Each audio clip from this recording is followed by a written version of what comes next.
श्री शिवाय नमस्तुभयम। दोस्तों, हम सबको पता है कि 23 जनवरी 2026 यानी शुक्रवार को पड़ रही है बसंत पंचमी का बहुत ही प्यारा सा दिन, क्योंकि इस दिन को सरस्वती पूजा के नाम से भी जानते हैं। और मेरा एक एक करके चढ़ाएं या पूरा एक गुच्छा चढ़ाएं, कैसे गिने गए इन सभी की बात इस वीडियो में करने वाले हैं, तो पूरी बातों को समझेंगे और कैसे करना है इसकी बात भी समझिए। ठीक है, चलो सबसे पहले तो मैं आपको यह बता दूं कि अगर आपको सरसों का फूल नहीं मिलता है तो आपको क्या करना है, बाद में हम लोग उपाय की बात करेंगे, है ना। देखो, पहले काम तो यह करना है कि आपको खोजना होगा, है ना। पहले ही हार नहीं माननी है, इस चीज का ध्यान रखेंगे कि आपको सबसे पहले खोजना है कि हमें कहीं से भी सरसों का फूल मिल जाए। अगर कभी भी मौका लग जाए तो आप लोगों को सरसों का फूल लिखकर बहुत छोटा सा उपाय करना है। इन दोनों का संयोग बहुत ही कम आता है। इसी के साथ में गुरुजी ने अपनी शिव पुराण कथा में बताया है कि इस दिन आपको एक सरसों का फूल वाला उपाय तो आपको अवश्य ही करना चाहिए, क्योंकि ऐसा दिन पूरे साल में सिर्फ एक ही बार आता है। और दोस्तों, आप सभी लोग जानते हो कि शुक्रवार का अगर सबसे बड़ा कोई उपाय है तो वह सरसों का फूल वाला उपाय। तो दोस्तों, शुक्रवार बसंत पंचमी के दिन आप लोगों की को इस सरसों का फूल लिखकर बहुत छोटा सा उपाय करना। बहुत सारे लोग होंगे जिन लोगों ने इस उपाय को ना किया हो, मतलब पूरा साल निकल गया, उन्होंने किसी भी दिन इस सरसों का फूल वाला उपाय को ना किया हो। पर दोस्तों, आपके पास एक पहला मौका बचा हुआ है, जो कि 23 जनवरी 2026 शुक्रवार बसंत पंचमी के दिन है। इस दिन आप लोगों को इस वाले उपाय को जरूर कर लेना है।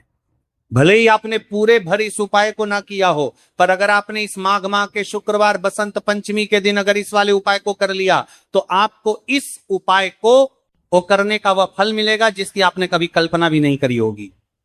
इसीलिए आप लोग इस वाले उपाय को एक बार जरूर कर लेना है, ताकि आप लोगों के हाथ से यह मौका ना जा सके और आपको इस उपाय को करने का फल मिल सके।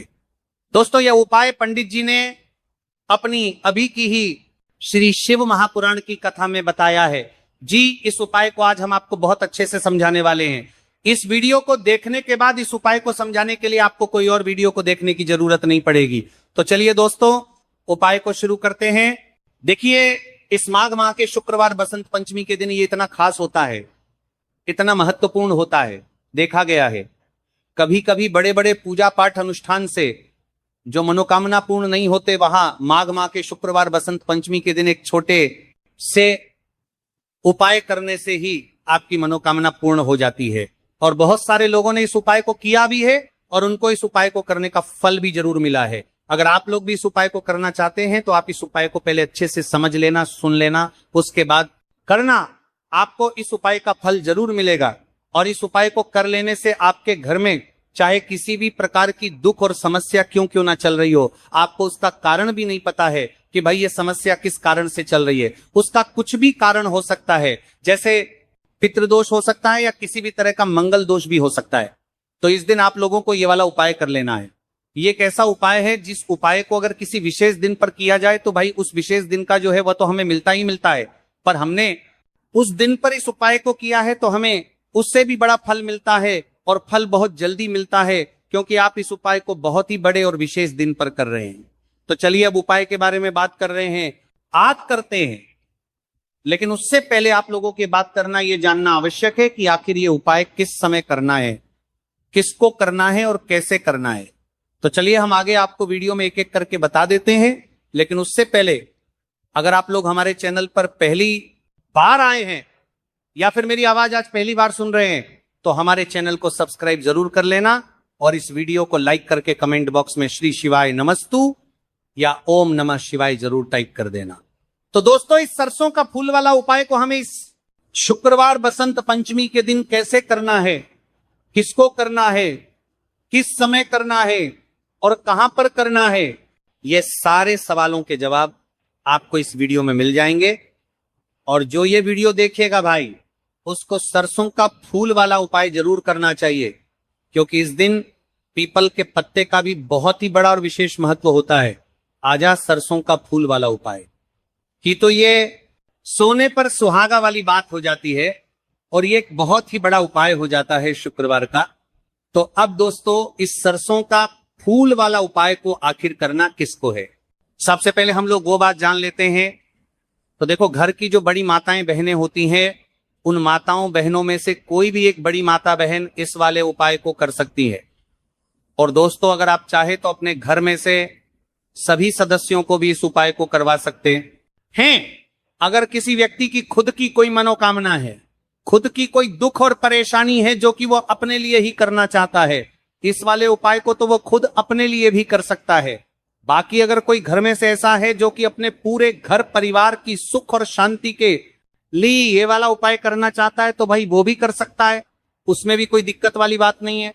कहने का मतलब यह है कि इस उपाय को हर एक सदस्य भी कर सकता है और पूरे घर परिवार के सदस्य के लिए घर की बड़ी माताओं बहनों में से कोई एक माता बहन भी कर सकती है। माताएं बहनें अगर घर में उपस्थित ना हो या ये वाला उपाय ना कर पा रही हो, तो फिर घर का कोई बड़ा सदस्य भी इस सरसों का फूल वाला उपाय को कर सकता है। चाहे फिर वह कर्माता करने के लिए दूसरा कर पा रही हो और बड़ी माता करने के पा रही है, ये सरसों का फूल वाला उपाय को कर सकता है। ये सरसों का फूल वाला उपाय को कर सकता है, पुरुष ही क्यों ना हो, उसमें कोई भी दिक्कत वाली बात नहीं है।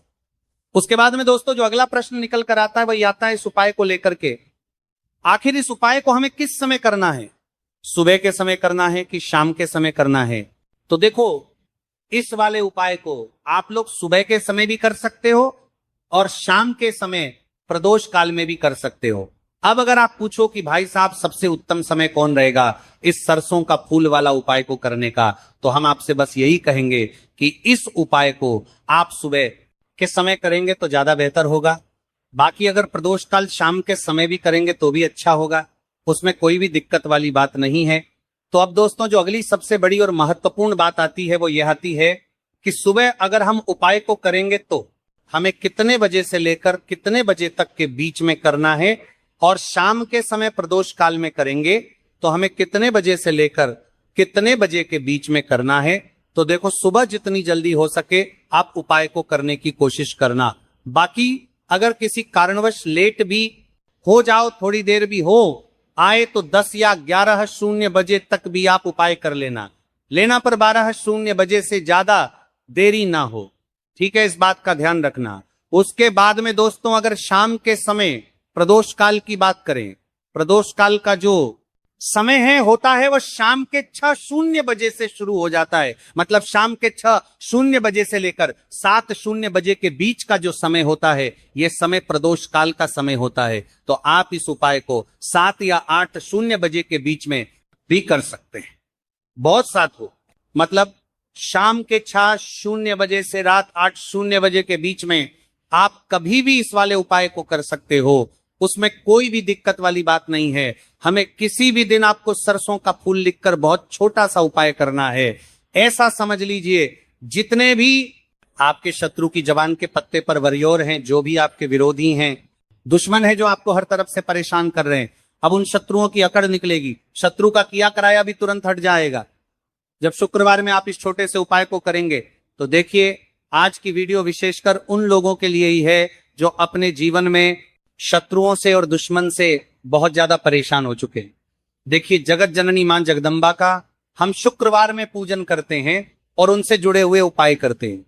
साथ ही साथ आपको बता दें कि शुक्रवार में संकट मोचन हनुमान जी का पूजन करने से और उनसे जुड़े हुए कुछ उपाय करने से जीवन के बड़े से बड़े कष्ट भी क्षण भर में दूर हो जाते हैं। तब बहुत कम समय में आपके शत्रु और आपके विरोधी आपके जीवन से दूर हो जाएंगे। आपके दुश्मन लाख कोशिश करने के बाद भी आपका बाल भी बांका नहीं कर पाएंगे। अगर आप शुक्रवार में इस छोटे से उपाय को कर लेते हैं, मान लेते हैं कि आपको सरसों का फूल बहुत खोजने के बाद में आप बहुत बड़े बड़े शहरों में, दिल्ली मुंबई जैसे शहरों में रहते हैं, तो आपको वहां नहीं मिल पाएगा। तो नहीं मिल रहा है तो क्या करोगे, उसी पारे करते हैं। कंडीशन में आपको लेना होगा, या तो अनाज का दाना ले लो, अनाज में भी क्या लोगे, या तो गेहूं ले लो, बाजरा ले लो, मक्का ले लो, जो भी चीजें अनाज में आती हैं वो ले सकते हो। अब अनाज भी नहीं लेनी। तो यहां पे आपके पास में एक ऑप्शन है कि भैया हमें फूल ही चढ़ाने हैं, तो फूल में महादेव को जो प्रिय फूल है वो सफेद फूल माने जाते हैं। ठीक है, अगर आपको सरसों का फूल नहीं मिलता है तो उसकी जगह पर आप सफेद फूल ले सकते हैं या फिर अनाज के दाने, लेकिन शर्त यह है कि आपको सबसे पहले सरसों के फूल को खोजना पड़ेगा। इस चीज का ध्यान रखेंगे। ठीक है, ये बात समझे आप। अब ये बात करते हैं कि भैया एक बात बताओ कि जो सरसों का फूल होगा क्या हमें उसे गुच्छे में चढ़ाना चाहिए या एक एक करके तोड़ करके देखो? ये जो आपको स्क्रीन पर दिख रहा है ना, ये पूरा एक गुच्छा होता है।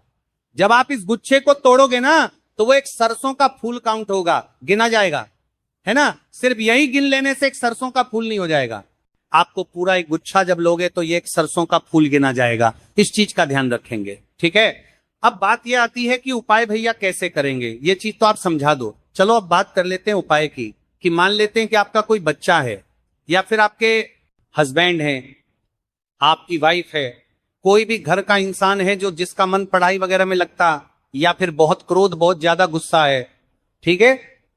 उस कंडीशन में जिस इंसान का पढ़ाई में मन नहीं लगता या फिर जिसे क्रोध बहुत आता है, गलत संगति में है, उसके हाथों से 31 सरसों के फूल, अगर सरसों के फूल नहीं मिलते हैं तो 31 सफेद फूल, अगर सफेद फूल भी नहीं मिलता है तो 31 अनाज के दाने को लेंगे और लेकर के पहुंच जाएंगे कहां पे? महादेव के शिवलिंग के पास में। सबसे प्यारी बात पता है इन सभी उपायों को क्या है कि कोई भी उपाय आप अपने घर पे कर सकते हैं, ठीक है। फेस रखना होगा उत्तर दिशा यानी कि नॉर्थ डायरेक्शन। सबसे पहला काम, एक लोटा जल महादेव के शिवलिंग के ऊपर श्री शिवाय नमस्तुभ्यम का ध्यान करके समर्पित करेंगे। अब आपके पास में चाहे तो 31 सफेद फूल हो, 31 सरसों के फूल हो, या फिर 31 अनाज के दाने हो, इनमें से कुछ भी है, उनको आपको एक एक करके चढ़ाना है।